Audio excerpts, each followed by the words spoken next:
Bonjour à tous, Guillaume Magne, responsable des ventes chez Aquitaine Informatique. Je vous remercie à tous pour votre ponctualité et votre présence ce matin. Donc, nous allons s'occuper de co-animer ce webinaire avec Monsieur Bashraf, responsable commercial chez Attic Plus. Alors, juste avant de rentrer dans le cœur du sujet, je vous propose de vous expliquer en quelques secondes comment va se dérouler l'heure qu'on va passer ensemble. Alors, on va dérouler ce webinaire en deux parties. Lors de la première partie, nous allons répondre à la problématique qui est, je le rappelle, comment exploiter les données de la maquette numérique dans votre outil de gestion.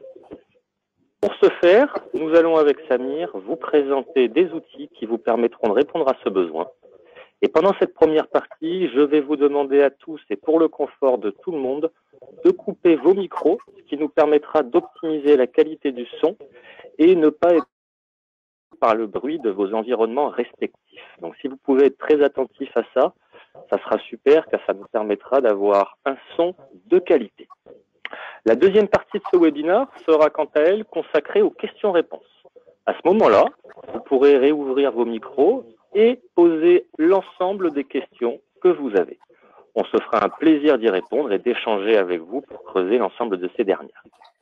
Tout au long de ce webinaire, vous pouvez utiliser le chat de GoToMeeting pour noter l'ensemble de vos questions, auxquelles nous répondrons, comme je vous l'ai dit, lors de la deuxième partie.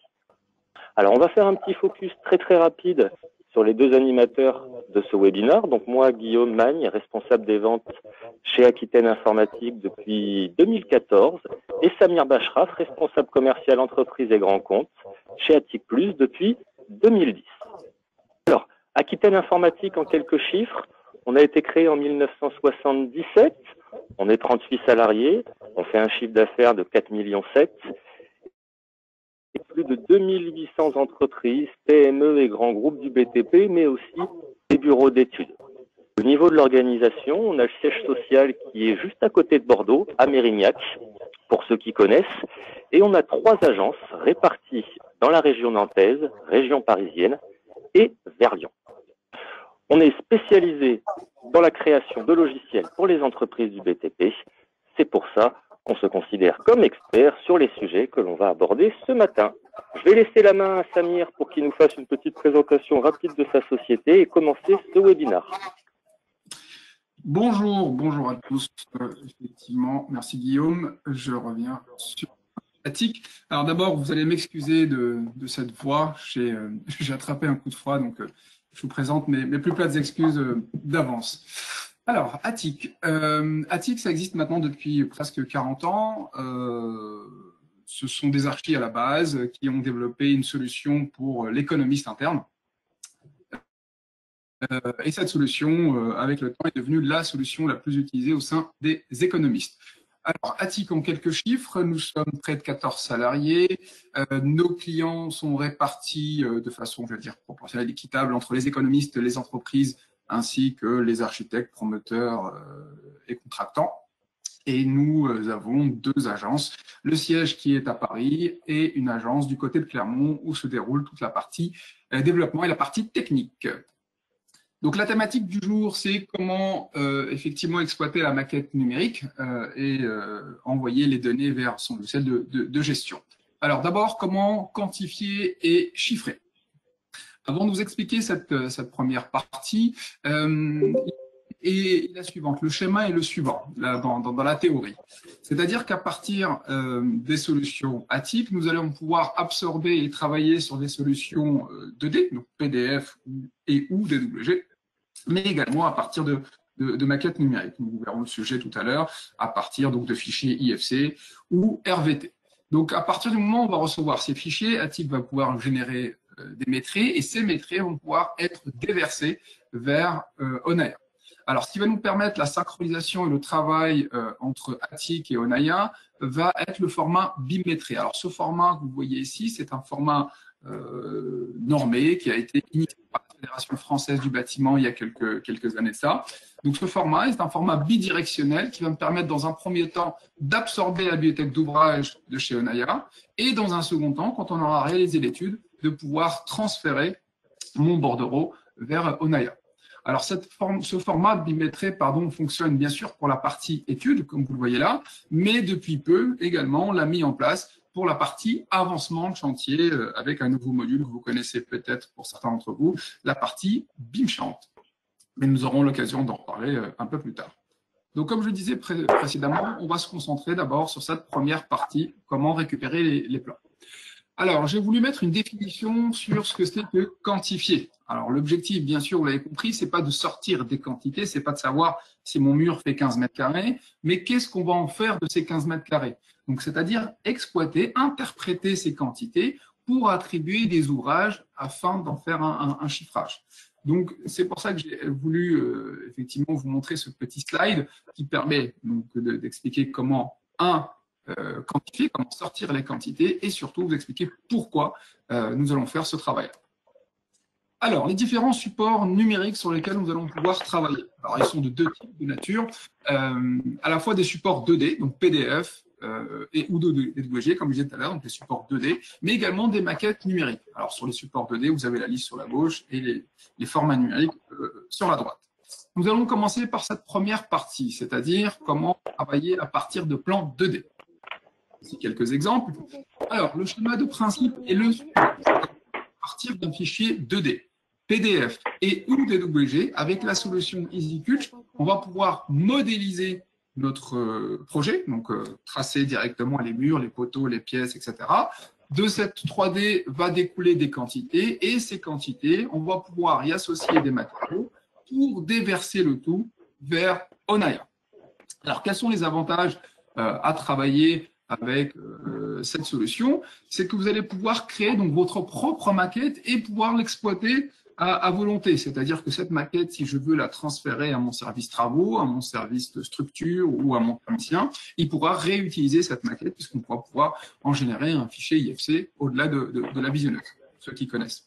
Nous allons pouvoir nous contrôler, nous vérifier systématiquement, savoir s'il n'y a pas des ouvrages qui ont été oubliés en cours de route. On va automatiser bien évidemment nos métrés pour éviter que ce soit chronophage et bien évidemment on va y apporter de la précision à nos métrés pour sortir par exemple des quantités surface nette, surface brute de nos murs ou le périmètre net et brut de nos plantes. Bien évidemment tout ça va générer un gain de temps et ces quantités, l'avantage c'est qu'on va pouvoir les déverser soit vers un tableur Excel, soit justement en format bimétré vers Onaya. Autre support possible, la maquette numérique. Alors, on va distinguer ici deux écoles, deux options. Ce qu'on appelle d'abord l'OpenBIM. Votre fichier vient de Revit, Tollplan, d'Archicad, Onaya. Sachez qu'on va pouvoir donc récupérer ce format IFC et ce format IFC va être importé dans la solution d'EasyCulch pour vous calculer toutes les quantités de cette maquette. Alors, bien évidemment, on verra qu'il y a certaines quantités qui existeront dans cette maquette. Je vous les présenterai. Mais au-delà de ça, nous, on va calculer des quantités en plus de celles offertes dans la maquette. Donc, on va pouvoir donc extraire des quantités de celles-ci, enrichir cette maquette en venant y apporter donc des modifications, changer la hauteur d'un mur, changer son nom, voire même rajouter des prestations, le coffrage, l'acier, le béton associés à cette maquette. Nous allons également pouvoir comparer des fichiers IFC. Si je veux comparer entre la version 1 et la version 2 de la maquette, nous avons tous les outils nécessaires pour pouvoir comparer entre deux fichiers IFC. Donc, ces fichiers, on vous donnera quels sont les nouveaux ouvrages, les modifier ou les supprimer. Autre approche possible, c'est ce qu'on va appeler le close BIM, c'est-à-dire que cette fois-ci, ce n'est pas la maquette qui est importée dans Attic, mais c'est Attic qui va venir se plugger à un logiciel. On va s'enfermer quelque part dans Revit. Et donc, à partir des solutions, de la solution Revit, nous allons pouvoir générer automatiquement nos métrés et bien évidemment venir qualifier nos ouvrages. Alors, quels sont les avantages à travailler avec le plugin? Même si tout à l'heure, je vous ferai une petite démonstration en réel. Nous allons pouvoir sortir des quantités beaucoup plus justes, puisque je vous disais tout à l'heure que dans la maquette numérique, il existe certaines quantités, mais ces quantités sont souvent insuffisantes pour l'entreprise. Insuffisantes dans le sens où il n'y a pas plus de détails que souhaiterait l'entreprise. Par exemple, la surface du mur brut, la surface du mur net, le volume du mur net et brut, le périmètre de la pièce, etc., ou la surface de peinture, vous verrez que Attig apportera ces informations, ces quantités dans la maquette. On aura la possibilité, bien sûr, là aussi, d'enrichir cette maquette à travers le RVT, donc associer nos matériaux. Un contrôle, bien sûr, plus rapide, c'est-à-dire qu'à partir de Revit, là aussi, on pourra l'interroger, savoir où est-ce qu'on a précisé, où est-ce qu'on a qualifié le coffrage, l'acier, le béton, ou la peinture, ou le carrelage, et vous verrez, vous aurez la 3D qui va s'allumer directement aussi à travers Revit. Avec le plugin Revit, on a également inséré depuis peu la comparaison de RVT, un peu comme sur le principe d'IFC où je suis de comparer entre la maquette 1 et la maquette 2, ben il en est de même pour les fichiers RVT. Et enfin, bien évidemment, l'extraction possible depuis Revit vers Onaya en format bimétré ou alors une extraction en format Excel. Alors, quel que soit le format d'entrée, vous l'avez bien compris, que ce soit un fichier PDF, DWG, IFC ou RVT, nous allons pouvoir l'intégrer dans Revit et dans Revit, pardon. Lapsus, on va pouvoir l'intégrer dans Attig, justement. Attig va me calculer les quantités et ces quantités vont pouvoir être déversées vers Onaya et on retrouve ici, vous voyez, ce format, vous voyez, bidirectionnel, le format bimétré qui me permet de récupérer une fois pour toutes notre bibliothèque et à chaque affaire de pouvoir transférer notre DPGF vers Onaya. Donc, on voit en dessous quelques illustrations liées à cet exemple. Alors, maintenant, les avantages, bien sûr, de ce que je viens de vous dire, c'est-à-dire qu'à partir de n'importe quel fichier, nous allons pouvoir extraire des quantités, les adapter, automatiser les quantités, le calcul, le contrôle indispensable, vous le verrez tout à l'heure, donc un lien, bien sûr, en format bimétré, et la possibilité, on verra tout à l'heure, de créer éventuellement un plan de repérage 2D, 3D, ainsi qu'une visionneuse. Alors, pour illustrer tout ça, on va passer à une petite démonstration rapide de ce qu'on vient de se dire. Alors, premier exemple, si je reçois un fichier PDF ou DWG. Alors, sachez qu'avec EasyCut, vous avez un moteur graphique qui va vous permettre de modéliser et de monter soi-même sa maquette. Donc, dans l'onglet saisie ici, on retrouve différentes familles. Donc, ça va des terrassements généraux, en passant par les semelles, parois, doublage, bardage, percement, pièces, poteaux, poutres, dalles, éléments libres et toitures. Et à partir de là, on va pouvoir donc tracer les objets dont on a besoin. Par exemple, pour tracer ce mur, il suffit d'aller dans la famille des murs, de lui donner un nom, une couleur, une épaisseur, une hauteur et une attitude. Et à partir de là, comme un système de stabilo, nous allons pouvoir tracer aux endroits où nous avons ce mur. Voilà, on va prendre quelques exemples.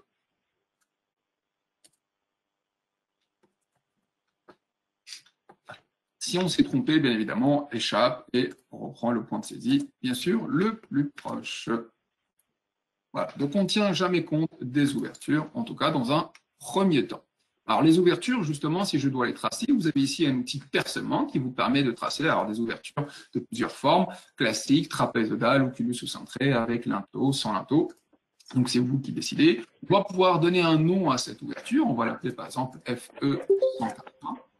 Nous allons pouvoir lui donner une dimension, une hauteur, ainsi qu'une allège. Et à partir de là, regardez, on va se retrouver avec un petit fantôme qui va nous suivre partout, qui va me permettre de positionner donc mon ou mes ouvertures.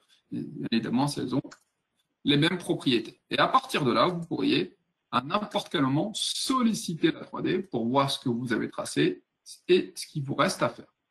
Donc la 3D peut être sollicitée à n'importe quel moment, elle peut même être sollicitée en parallèle de la 2D. Donc, pour ceux qui ont un double écran, peuvent très bien saisir d'un côté et, vous voyez, au niveau de la 3D, retrouver de l'autre. Donc, comme je disais, ceux qui ont un double écran, on peut basculer la 3D sur l'écran numéro 2. Alors, je vais rester sur un seul écran. Donc, l'objectif, vous l'avez bien compris, c'est de tracer les différents ouvrages dont on a besoin. Donc, on vient de parler des murs, des poteaux, des poutres, etc. On retrouve notre aperçu 3D. Et une fois qu'on a tracé les différents objets dont on a besoin, le logiciel va vous permettre de calculer tout un tas de variables associées à ces objets. Si je prends l'exemple de ce mur, et uniquement de ce mur, une fois qu'on l'a tracé, ce mur, le logiciel va vous calculer, donc vous voyez, plusieurs variables. Alors, les variables, je vais vous les traduire rapidement. Vous avez ici les longueurs, les surfaces et les volumes. Alors, à chaque fois, je dis puisque vous allez retrouver ici les surfaces brutes et nettes, volume brut, volume net. Donc, le vide pour plein et le vide déduit.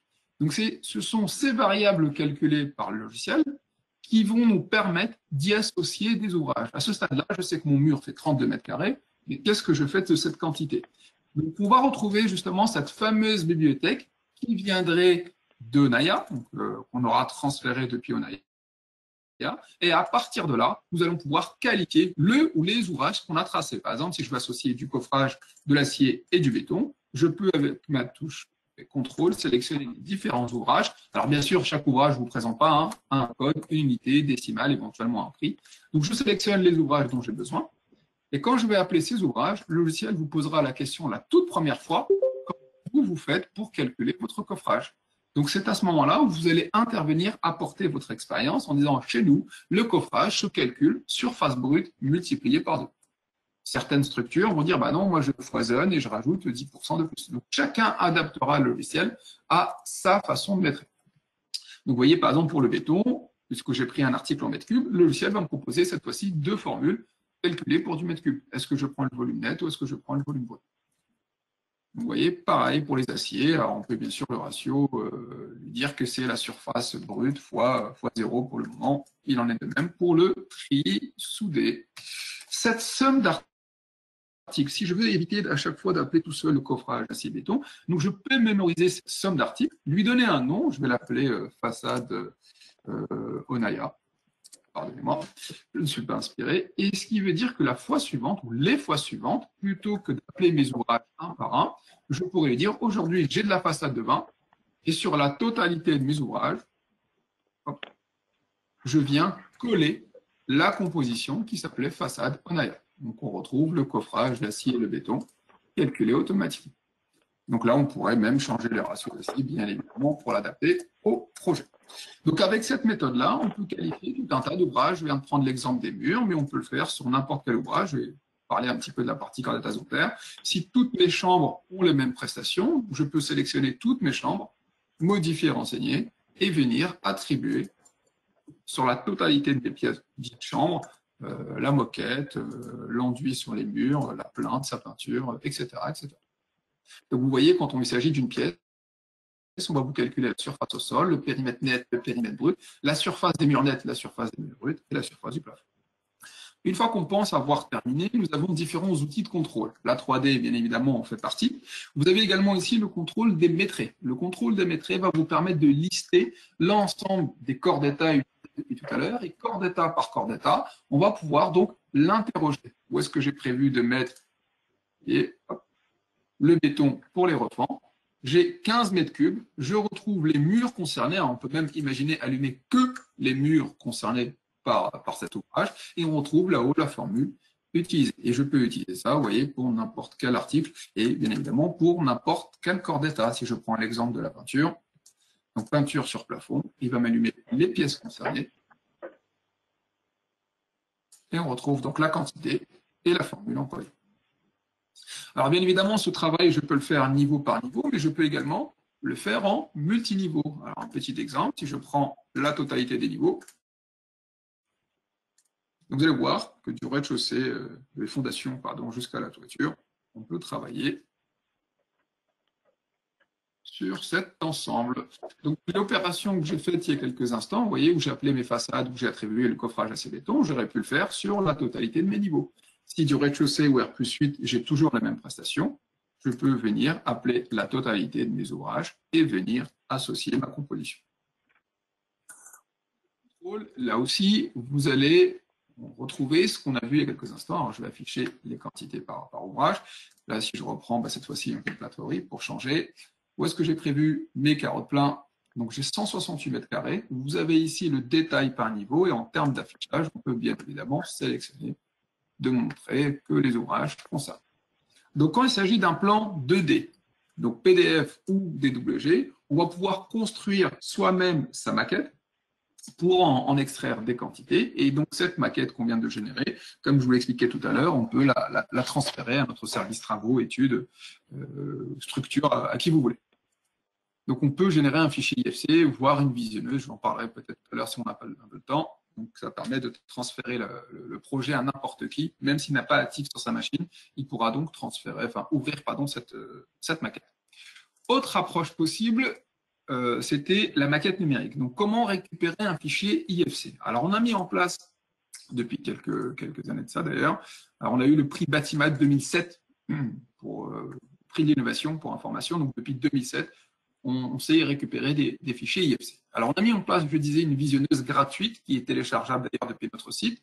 Cette visionneuse, dans un premier temps, elle vous permet uniquement la lecture et seulement la lecture de votre maquette. Par exemple, si je veux filtrer, je veux demander que les objets du premier étage, je peux sélectionner que les objets de mon premier étage et je peux également donc sélectionner que certains objets. Donc, si je veux prendre que les murs du R+1, je peux appeler que les murs du R+1.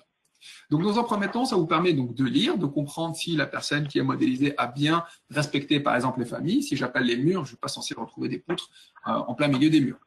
Autre objectif, et vous le savez peut-être aussi, dans une maquette numérique, il n'y a pas que de la 3D. Associée à cette géométrie, vous avez ici tout un tas d'informations. C'est ce qu'on va appeler des P7.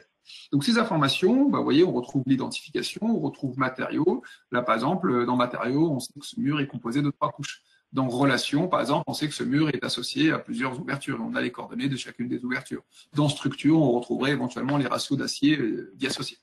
Donc, l'objectif de cette vidéo, c'est de comprendre comment ça a été fait, voire éventuellement filtrer. Alors, un exemple qui me vient à l'esprit, si je fais que du gros œuvre sur ce projet, si je veux dégager toutes les cloisons de cet étage, donc je peux appeler toutes les cloisons de 7 et imaginer les enlever de ma sélection pour ne pas travailler avec par la suite. Donc, on peut filtrer la maquette pour ne garder que les ouvrages qui nous intéressent. Alors, je ne vais pas plus loin dans l'explication, puisqu'on peut même faire beaucoup plus de choses. On peut changer d'objet d'étage, voire de type. Voilà. Donc, pour le moment, je me contente de vous expliquer qu'on est seulement capable de filtrer cette maquette. Une fois qu'on a filtré et lu cette maquette, on va procéder maintenant à l'importation de celle-ci. Donc, je récupère ma maquette, je sélectionne le niveau en question, et ici, on retrouve le bouton Import automatique global. Donc, si je dois schématiser par rapport à ce qu'on a dit il y a quelques minutes, la partie maquette numérique, la partie IFC, va m'épargner tout ce temps de stabilo que je vous ai présenté il y a quelques instants. Puisque ma maquette, je vais pouvoir l'importer directement dans le moteur graphique d'Attic.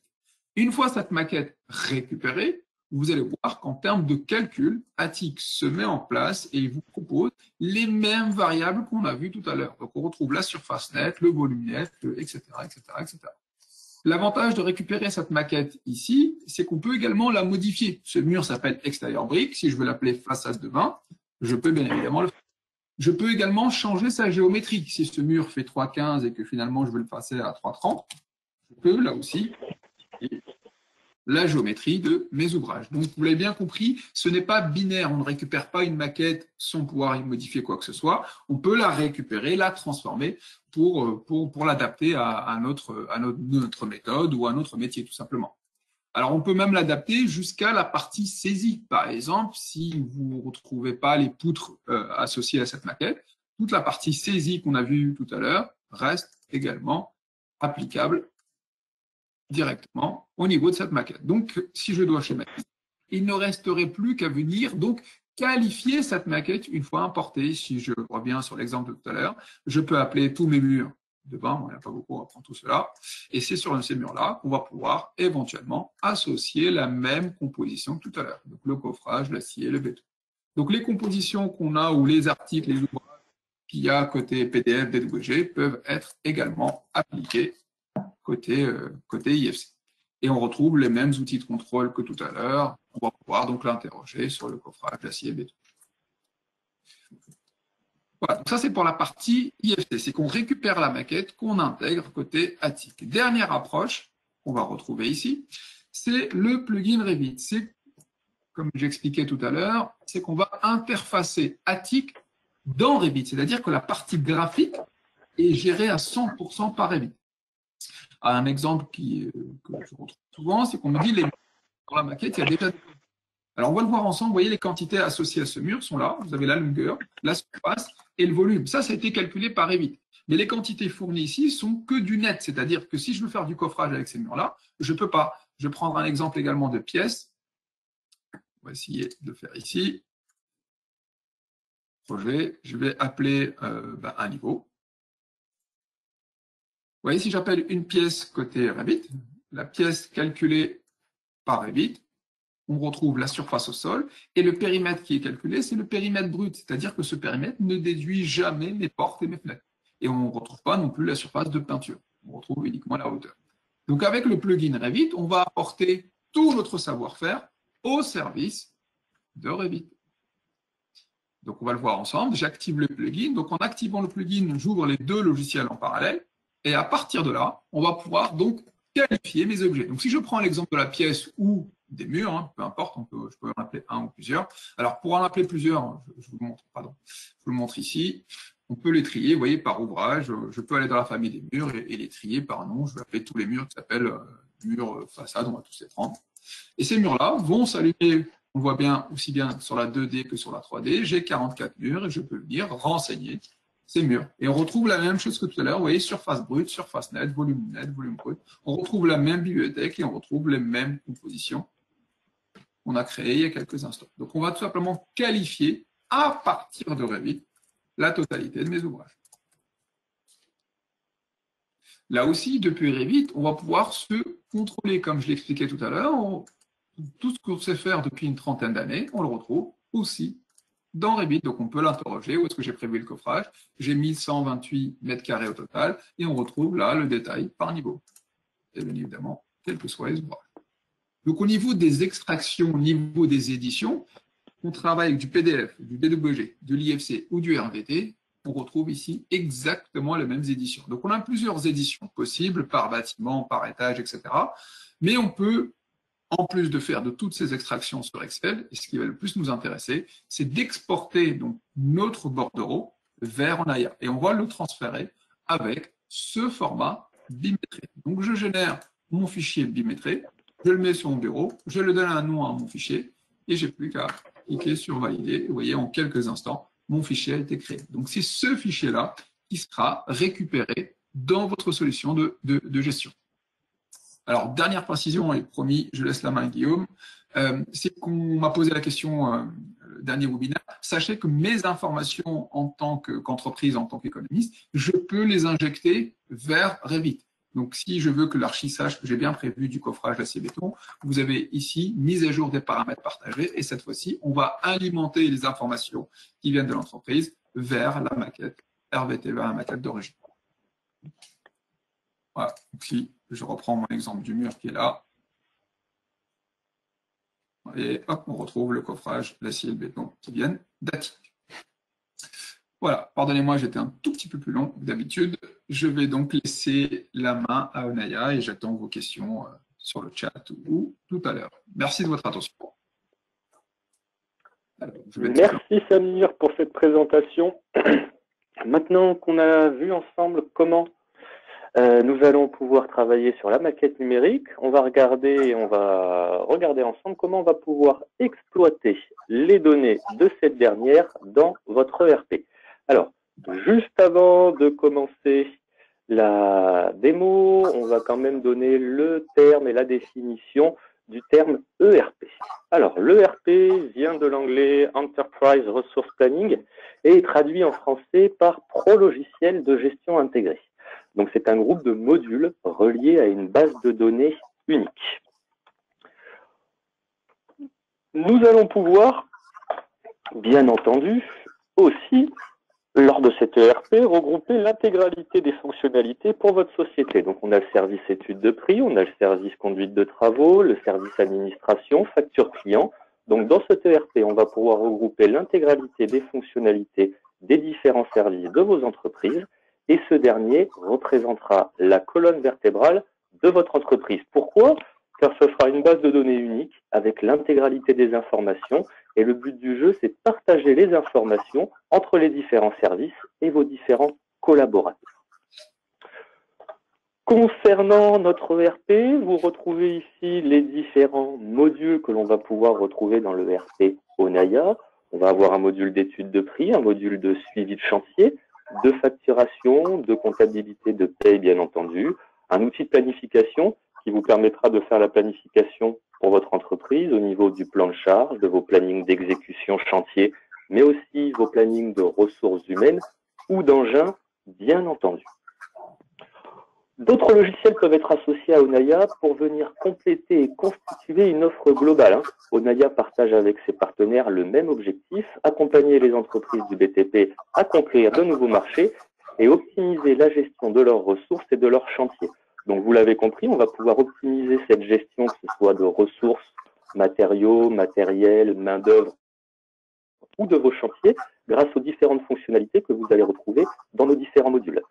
Ça coule de source, mais je tiens quand même à le préciser, l'intégralité de nos modules communiquent ensemble et vous n'avez aucune action à faire pour pouvoir envoyer votre étude de prix vers les chantiers ou vers la facturation. Je vais refaire un petit focus très rapidement sur la liaison entre Attic Plus et Onaya. Donc, comme Samir vous l'a très bien expliqué tout à l'heure, on va pouvoir communiquer au niveau de la partie étude de prix au format BIM-métré avec un objectif très simple, pouvoir optimiser le temps de chiffrage en ayant récupéré en amont toute la partie quantitative que vous avez estimée chez Attic pour les ouvrages que vous allez avoir à quantifier et chiffrer.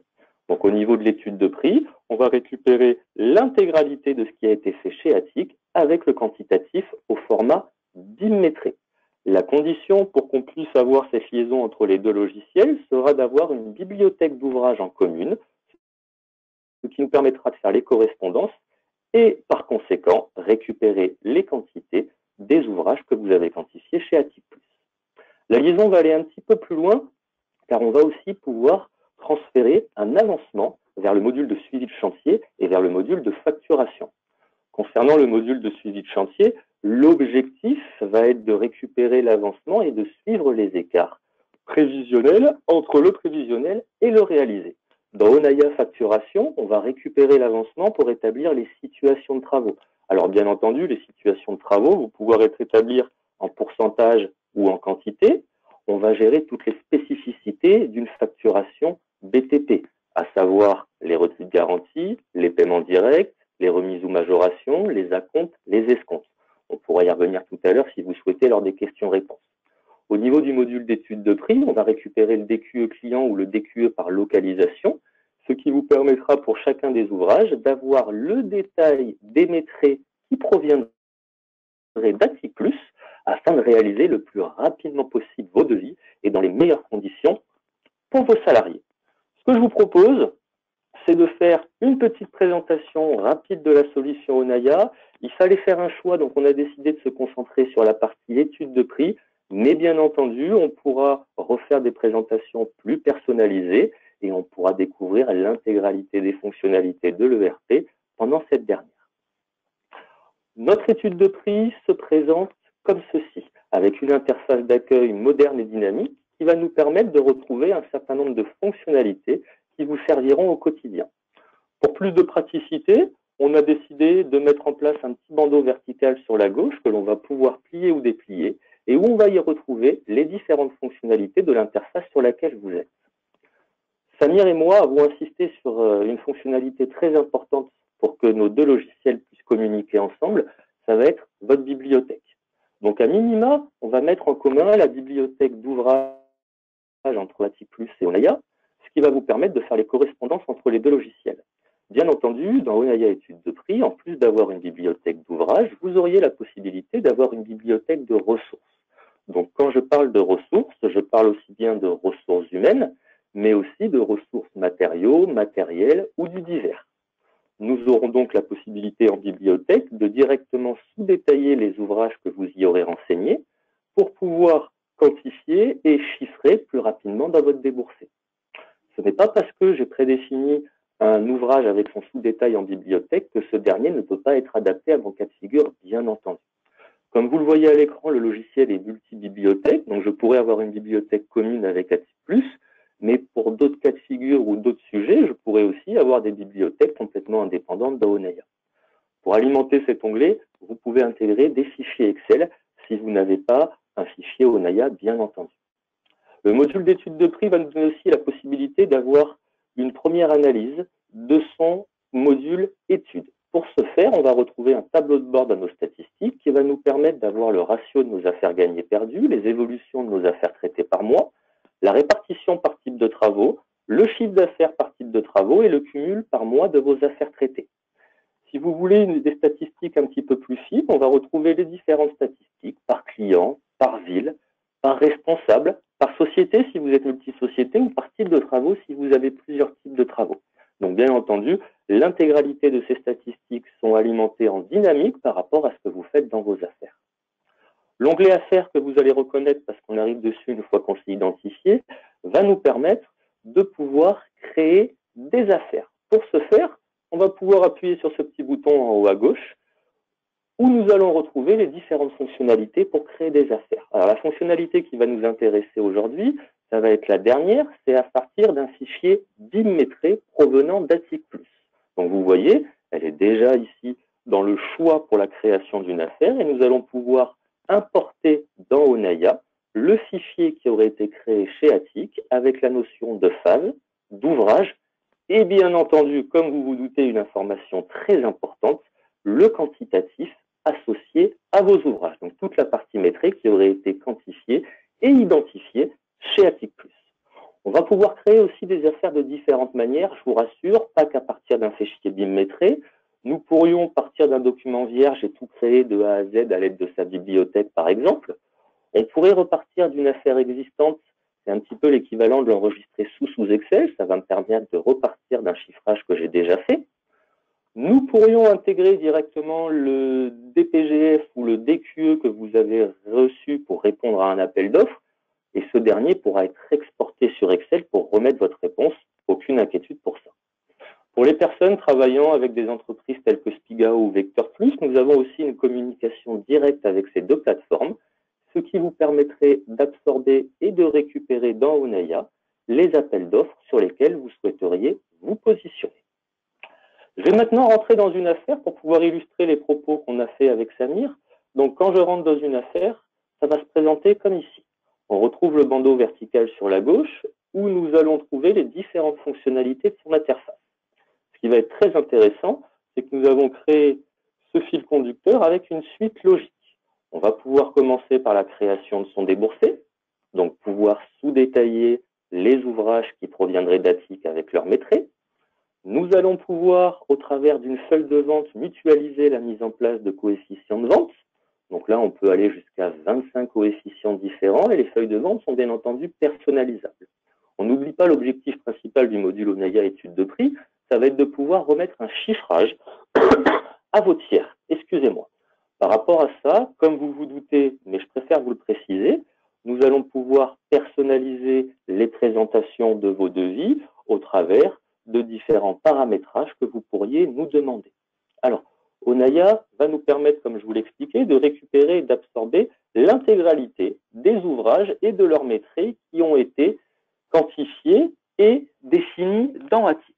L'objectif d'Onaya étude de prix, ça va être maintenant qu'on a quantifié chez Atic, ça va être de chiffrer dans un premier temps le prix de revient pour la société, d'appliquer ses coefficients et par conséquent d'obtenir le devis client avec le prix que vous allez essayer de vendre. Pour ce faire, vous avez deux possibilités. Vous auriez pu organiser votre bibliothèque, comme je vous l'ai expliqué tout à l'heure, avec son ouvrage et directement le sous-détail associé à ce dernier. Donc je pourrais avoir dans mes ouvrages le sous-détail dont j'ai besoin pour réaliser ce dernier. Nous pourrions aussi partir du principe où vous n'aviez pas sous-détaillé en bibliothèque vos ouvrages. Par conséquent, nous allons avoir la possibilité de le faire directement dans son onglet déboursé. Le plus simple pour ça et le plus rapide pour vous, pour optimiser le temps de chiffrage, on n'oublie pas qu'on est là avec un outil de gestion pour automatiser un certain nombre de choses et par conséquent essayer de réduire au maximum le temps passé sur les actions que vous pouvez faire dans notre logiciel. Donc on va pouvoir utiliser sa bibliothèque de ressources pour pouvoir sous-détailler les ouvrages et les quantitatifs qui ont été récupérés d'Atic. Pour ce faire, j'ai plusieurs possibilités. Je pourrais travailler avec ma souris, comme vous le voyez aujourd'hui à l'écran, et venir solliciter ma bibliothèque que j'ai épinglée directement sur la droite de mon interface, ce qui va me permettre de faire une multisélection des différentes ressources dont j'aurai besoin pour pouvoir sous-détailler mon ouvrage.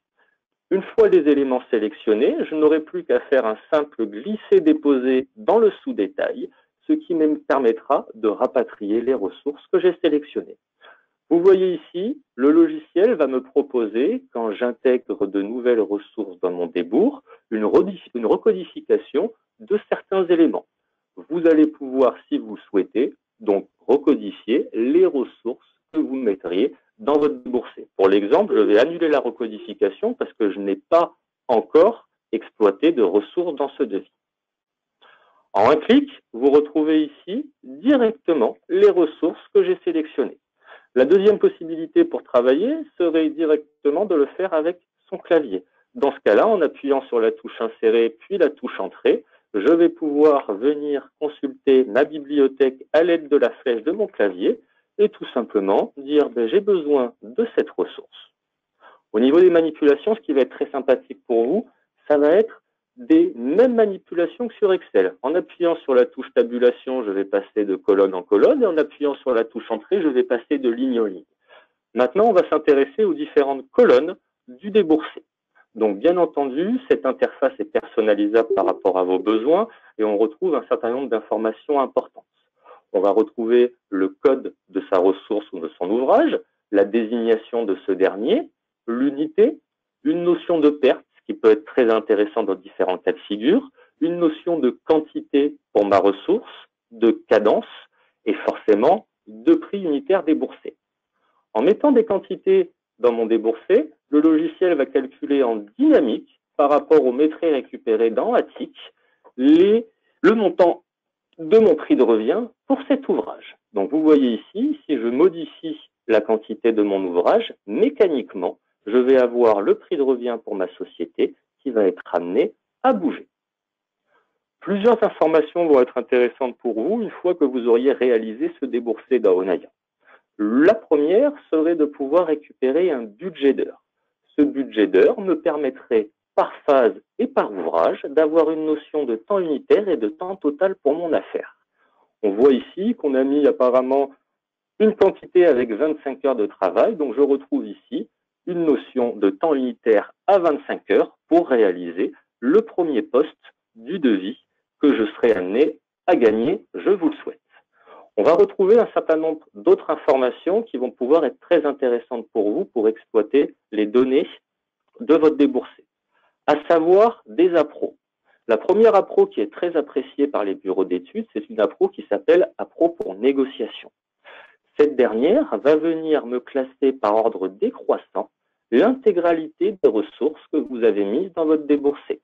On peut constater ici en un coup d'œil les différentes ressources sur lesquelles il va falloir mener une grosse négociation pour pouvoir soit diminuer son prix de revient ou soit pouvoir proposer un prix plus attractif à vos clients. Ce qui va être très sympathique aussi, c'est que c'est un tableau dynamique qui va me permettre de faire des simulations. Imaginons que l'appel, j'arrive à l'avoir à 410 au lieu de 510. Automatiquement, je vais pouvoir le mettre dans mon tableau pour faire une simulation.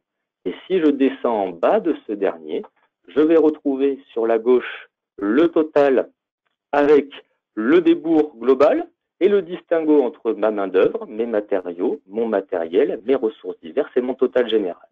Juste à droite, vous pouvez constater que nous avons aussi un montant avec un pourcentage à 1,76. Donc grâce à la négociation sur ma pelle, j'ai diminué de 1,76% le prix de revient pour mon entreprise si je réalise ce chantier-là. Vous pouvez le faire sur l'intégralité des ressources, bien entendu, et si ces prix sont actés avec votre fournisseur, nous pourrions tout simplement cliquer sur « Mise à jour » pour mettre à jour les données de votre étude de prix. J'insiste bien sur les données de l'étude de prix et pas sur votre bibliothèque principale, bien entendu. Il n'y aura pas d'impact à part si vous le souhaitez. Un deuxième type d'appro qui est très apprécié, ça serait un appro par famille. Vous auriez pu organiser en bibliothèque différentes familles et à l'intérieur de ces familles, vous auriez pu y associer des ressources. Par conséquent, pour votre appro par famille, le logiciel va vous sortir une liste de courses par rapport aux différentes familles qui ont été sélectionnées. Donc vous remarquez ici que pour sa famille acier, nous avons 4 ressources et on va retrouver la quantité brute, la quantité d'appro, l'unité, le prix déboursé et, comme vous vous doutez, le total pour sa famille acier. Donc tout ce que vous voyez à l'écran, bien entendu, est personnalisable par rapport à vos besoins. Les familles, ce sont des familles qu'on va créer avec vous lors de la mise en place du logiciel. Donc on pourra créer et personnaliser cette partie-là pour vous. Une chose très importante, Samir nous a parlé tout à l'heure d'outils de contrôle. On va retrouver aussi des outils de contrôle dans Onaya pour vérifier la pertinence de son déboursé. L'objectif de cet outil de contrôle, ça va être de venir contrôler pour vous de manière rapide et efficace s'il n'y a pas des incohérences pour Onaya dans votre déboursé ou sur vos ouvrages. Pour ce faire, on va avoir les deux petits outils que vous retrouvez ici, contrôle du sous-détail et contrôle des ouvrages, qui va nous permettre de vérifier un certain nombre de points très importants. Si vous regardez ma souris sur la droite, on va pouvoir contrôler les 9 champs que vous y voyez. Donc pour synthétiser, on va pouvoir contrôler si on a des quantités à zéro, des prix unitaires déboursés à zéro, des montants déboursés à zéro, des prix de vente inférieurs ou égaux au prix unitaire déboursé, et bien entendu des notions de co-traitance ou sous-traitance à zéro. Et on va pouvoir aussi vérifier la cohérence des métrés. Imaginons qu'il y en ait un en négatif par exemple, on va directement vous sortir l'anomalie. Aucune des anomalies n'est bloquante, bien entendu, c'est juste à titre d'information. Donc, je vous préconiserai d'utiliser ce contrôle du sous-détail ou ce contrôle de l'ouvrage avant le bouclage et peut-être même juste avant l'envoi. On ne sait jamais, ça peut toujours être bien de vérifier une dernière fois. Ce qui va être très sympathique, c'est qu'on va retrouver ici listé l'intégralité des anomalies qu'il y a pour Onaya. Je ne vais pas avoir besoin de repartir dans mon déboursé pour corriger mes erreurs. Je vais pouvoir faire un petit clic droit sur la ligne en question, visualiser, et j'ai la fiche de mon ouvrage avec son sous-détail qui va s'ouvrir. Et là, vous voyez ici, effectivement, il me manque une quantité sur ma main-d'œuvre. Généralement, quand il manque une quantité sur la main-d'œuvre, c'est que c'est un oubli, une erreur. Donc, je vais pouvoir venir directement corriger en dynamique l'anomalie qui a été constatée par le produit. Je le répète et j'insiste, si vous ne souhaitez pas la corriger et que c'est volontaire, vous pourriez faire partir votre étude comme ça. Pour les entreprises qui travaillent exclusivement en sous-traitance, on a la possibilité de pouvoir directement dire dans l'étude de prix au niveau de son déboursé que cet ouvrage va être sous-traité. Et nous pourrions bien entendu identifier une nature de sous-traitant avec la sous-traitance de moyens ou de compétences pour lesquelles on pourrait avoir des coefficients différents dans sa feuille de vente. Et on pourrait retrouver aussi, pour plus de facilité et de rapidité, une bibliothèque de sous-traitants. Donc, vous pourriez ici venir associer le sous-traitant à cette phase, à ce lot ou à cet ouvrage. J'anticipe des questions que vous allez nous poser tout à l'heure. S'il y a une modification sur la maquette, est-ce que je peux réintégrer le fichier ATIC dans mon affaire? Alors, la réponse est oui. Vous allez pouvoir, si une modification a été faite sur ATIC, au niveau d'une modification quelconque, diverses ou variées, vous allez pouvoir venir réintégrer l'ensemble des modifications directement dans votre étude de prix.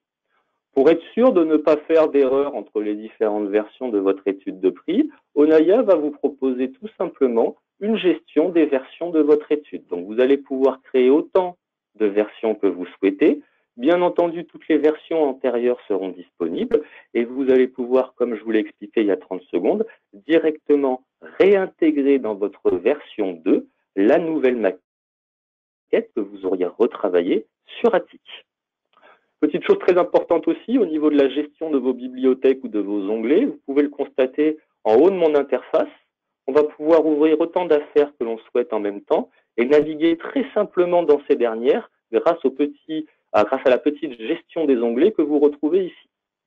Nous pourrions aussi, si besoin, parce que je suppose que ça vous arrive quotidiennement, de partager ces deux affaires en même temps et de les ouvrir en même temps, ce qui me permettrait de pouvoir récupérer un certain nombre d'éléments d'une affaire à l'autre. Une fois de plus, avec un simple glisser-déposer et avec la possibilité de recodifier l'élément que vous intégrez. Vous pouvez recodifier l'ouvrage et vous pourriez aussi, au niveau de la gestion du sous-détail, recodifier vos sous-ouvrages ou les ressources qu'il y aurait dans ce dernier. Comme vous le voyez ici à l'écran, on va pouvoir intégrer aussi dans Onaya des images. Ces images pourraient directement être associées en bibliothèque, mais pourraient aussi venir ponctuellement pour une de vos affaires. Donc pour ce faire, un petit clic droit, visualiser, et vous allez pouvoir venir associer une image à votre ouvrage. C'est très apprécié et ça va vous permettre aussi d'illustrer un certain nombre de choses en fonction de vos activités. Vous l'avez compris, Onaya étude de prix, c'est que le premier module du logiciel. Donc, dans ce module, on va pouvoir faire le déboursé, appliquer des coefficients de vente au travers d'une feuille de vente, mais vous pouvez aussi, si vous le préférez, directement appliquer des coefficients ouvrage par ouvrage et vous n'êtes pas obligé de passer par une feuille de vente. J'insiste bien pour ça, c'est important pour certaines sociétés qui ne passent pas par une feuille de vente pour appliquer les coefficients. Vous pourriez le faire de manière unitaire, ouvrage par ouvrage. On ne va pas avoir le temps de regarder tout ça aujourd'hui concernant la partie suivi de chantier et facturation. On pourra revenir dessus au travers d'une démonstration plus personnalisée. Je tenais juste à vous montrer la possibilité d'avoir une feuille de synthèse de votre étude de prix qui vous permettrait d'avoir une transmission à votre service, travaux, simple et efficace. On sait très bien que dans une entreprise, le temps à chercher des éléments ou des informations est très très important, surtout si vous avez des structures avec beaucoup de volume. Donc nous, on va vous proposer de faire une feuille de synthèse de votre étude de prix, ce qui vous permettra d'avoir une feuille de synthèse pour la transmission au service travaux. Je vais vous en montrer une rapidement ici et bien entendu, cette dernière est complètement personnalisable par rapport à vos besoins. J'ai repris ici les informations pratico-pratiques avec mon affaire, le hors-taxe, le TTC, le chantier, la nature des travaux, l'adresse, les lots traités, le client, ses coordonnées, le suivi commercial avec le responsable, le type de marché, le type de travaux, la nature du contact, les différents intervenants et leurs coordonnées. Donc ça, c'est aussi très important pour que la partie conduite de travaux ne cherche pas de l'info. Il faut renseigner ces informations au niveau du module d'étude de prix, ce qui va leur permettre d'avoir un dossier complet avec les coordonnées des différents intervenants ou des tiers qui pourraient être amenés à travailler avec vous sur ce dossier. Vous retrouvez aussi la décomposition de votre déboursé avec les frais de chantier affectés sur votre part propre. Pour les entreprises qui travaillent en direct et sans sous-traitance, le nombre d'heures totales allouées au chiffrage pour cette étude de prix et la répartition entre votre part propre et votre part sous-traitée. Ce qui va être intéressant, c'est qu'on va aussi sous-détailler avec les différentes natures de ressources que vous pouvez retrouver dans votre déboursé, votre part propre, et sous-détailler, comme je vous l'ai expliqué tout à l'heure, votre part sous-traitée, en faisant le distinguo, si vous en avez besoin, entre une sous-traitance de moyens ou de compétences. Comme je vous l'ai montré tout à l'heure, on peut associer des sous-traitants à des lots, à des ouvrages ou à des phases dès l'étude de prix. Donc, si jamais ça a été le cas, vous avez le détail des sous-traitants mis dans votre débours. Aucune inquiétude au niveau du suivi de chantier. Vous pourriez faire une étude d'exécution et une contre-étude ou un point zéro, on appelle ça comme on veut, ce qui vous permettra d'adapter le chiffrage qui a été fait en étude de prix à une vision terrain au travers d'une contre-étude. La liaison avec ATIC va se poursuivre au niveau du module de suivi de chantier et de facturation, comme je vous l'ai expliqué tout à l'heure. Au niveau du suivi de chantier, on va pouvoir récupérer des avancements constatés pour obtenir des écarts entre un prévisionnel et un constaté. Et si vous souhaitez aller un petit peu plus loin dans la notion de gestion, on pourra aussi demander à vos conducteurs ou à vos responsables d'exploitation de faire des prévisions à fin de chantier avec des restes à dépenser et des restes à facturer estimés, ce qui vous permettra d'obtenir des résultats estimés à fin de chantier et d'éviter certaines situations qui pourraient être désagréables à la fin d'un chantier. D'ailleurs, par rapport à ce webinaire, donc vous allez recevoir un mail de notre part avec l'ensemble de nos coordonnées et donc le replay sera disponible très rapidement. On vous enverra par mail et il sera disponible aussi sur YouTube. Si vous souhaitez être contacté très rapidement, donc nos commerciaux respectifs vont le faire dans les jours qui suivent, mais si vous avez une question qui vous passe par la tête juste après le webinaire, vous n'hésitez pas à nous écrire à vente@onaya.com, vente avec un S, ou directement sur l'adresse de Samir, s.bashraf@aticplus.fr. Je vous remercie pour votre participation. Je me joins à Guillaume pour vous remercier à mon tour. Merci à tous, passez une bonne journée.